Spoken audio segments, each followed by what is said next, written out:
Hello, today we are looking at Paul's teaching in 1 Corinthians 11, 17 to 30 on the Lord's Supper, Communion, Thanksgiving, Eucharist, many names for it.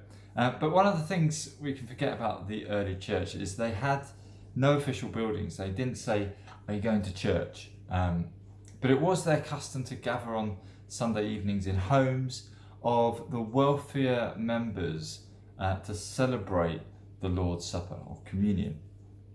And they'd worship, they'd share a potluck dinner called the agape or love feast, talked about in Jude.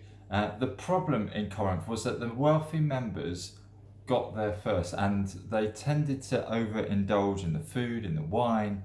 And when the slaves and poorer people arrived, the food and the wine was gone.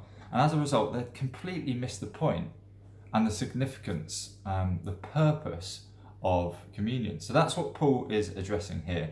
And Paul writes to correct these problems and to show them how to take communion or the Lord's Supper. And one of the things that struck me from this passage was Paul's teaching about how often to take communion. He cites Jesus' words in 1 Corinthians 11 verse 25 of this passage. Do it in remembrance of me. And he adds, for as often as you eat this bread and drink this cup, you proclaim the Lord's death until he comes. And at first in the early church, they appear to celebrate the Lord's Supper daily. But later in Acts 20, we see that it appears to be on a weekly thing, doing it on the first day of the week, our Saturday night. But there's no command as to how frequently we're to observe this, but it should be often. And at Frontline, we've tended to encourage communion, this to be in homes and in communities. And occasionally we've done that at gatherings too, to encourage it and to model it. But one of the reasons we take communion, as Paul points out, is because along with baptism, it is one of the two sacraments or rituals that Jesus commanded his followers to do. But it also helps us keep our lives centered on him, on the gospel, on Jesus and what is done for us. So it really is a good practice. As often as we eat and drink, we fix our eyes on Jesus, the one who gives us life, the one who delivered us from death, sparing us God's judgment. So we take this in remembrance of him.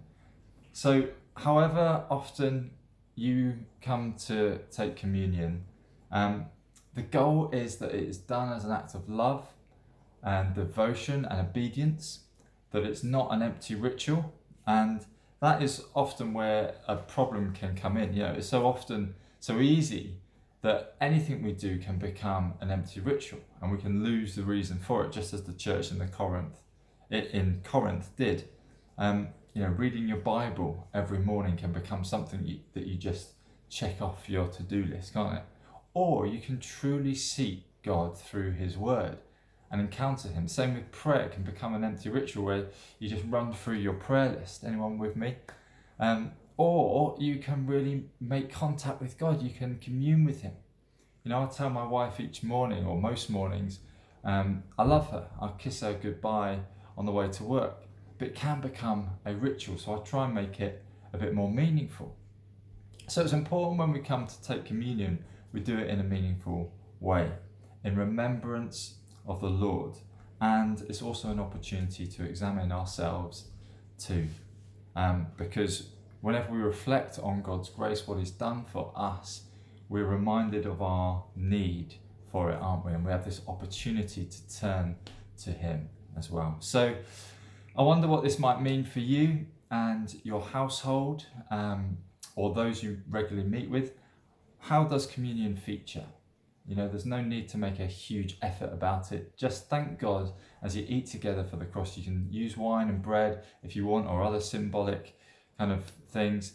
But as we come out of lockdown, what does it mean to seek God and talk amongst yourself how you might do this together, because I think we'll be really blessed as we do. Have a blessed day. See you soon.